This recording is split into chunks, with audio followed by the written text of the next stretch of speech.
Part 2 update of the Manchester flooding. And this moment says it all. Members of the Jamaica Defence Force Coast Guard are seen in a small rescue boat.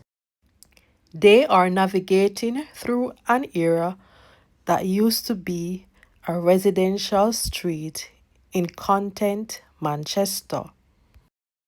A dog stranded on a rooftop was rescued, its home almost completely covered by water. Will this nightmare ever end? The images in the videos being circulated is a true reminder of the devastation of Hurricane Melissa.